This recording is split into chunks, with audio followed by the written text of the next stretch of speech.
ఈ మధ్యన పక్క రాష్ట్రంలో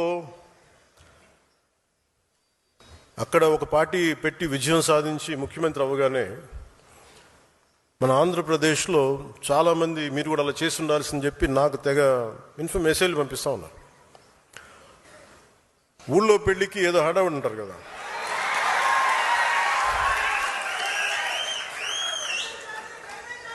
అంటే అంటే ఎలా ఉండదంటే మనకి సందులోనో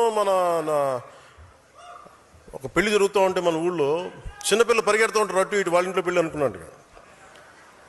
అరే ఆంధ్రప్రదేశ్ పరిస్థితులు వేరు. సరే వీళ్ళు చెప్పినట్టుగానే మనం కూర్చొని 2019 నిలబడ్డాం. ఎక్కడ పెట్టారు? 2 చోట్ల ఓడించారు కదా. పోనీ ఎవరైనా నిలబడ్డారు ఆ రోజున నాయకులు అంటే అందరూ పారిపోయారు కదా. సో అందుకని కంపారిజన్ పెట్టకండి. నిజంగా నేను